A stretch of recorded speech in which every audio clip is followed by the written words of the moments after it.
কবিরাজের চিকিৎসায় সন্তান হয়েছে, তাই মানত পূরণে ছাগল মিষ্টি নিয়ে ঢাক ঢোল বাজিয়ে কবিরাজের বাড়িতে আনন্দ। বছর আগে এক মেয়ে সন্তান জন্ম নেয় ফরিদপুর সদরের গোয়ালের টিলা নিমাই শেখের পাড়ার নুরুজ্জামান শেখ ও রানু আক্তার দম্পতির ঘরে। এরপর থেকে তাদের আর কোনো সন্তান হচ্ছিল না। এ নিয়ে স্বামী স্ত্রীর মধ্যে দাম্পত্য কলহ লেগেই থাকতো।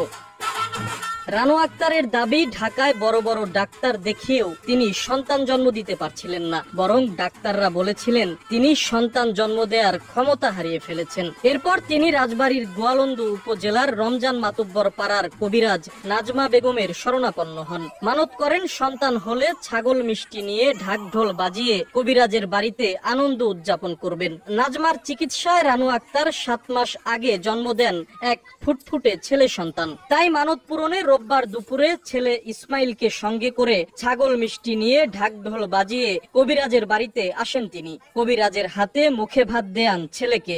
আর 15 বছর একটা মেয়ে আছে, তারপরে আর বাচ্চা হতো না।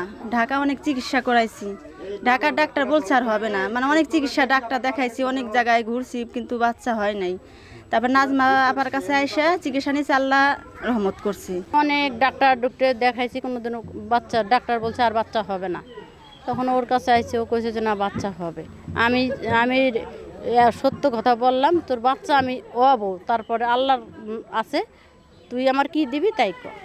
তো বলছে আমি যে বাচ্চা হলে একটা খাসি তোমার সাথে এসে দেখা করে দিই।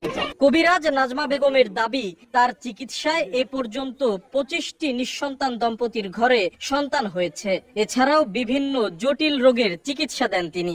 মহিলা আমার কাছে আসছিল, আইসে কান্দে পড়ছিল যে আমার বাচ্চা কাছে হবে না। ডাক্তারে বলছে আমার আর কোনোদিন বাচ্চা কাছে হবে না। পরে আমি আমার কাছে বসায় আমি কইছি নদীতে 1 কলস পানি আনো, পানি আনছে, পানি আমি পরে দিছি, ও খাইছে, আল্লাহর রহমতের বাচ্চা হয়েছে। বড় বড় ডাক্তাররা ফেরত দিচ্ছে, কইছে বাচ্চা হবে না। সেই রুগীগুলো আমি গ্যারান্টি সহকারে ট্রিটমেন্ট দিলে আল্লাহর রহমতে আমি 10 বছরে 25টা বাচ্চা হয়েছে। গত 10 বছর ধরে কবিরাজি করে আসছেন নাজমা বেগম।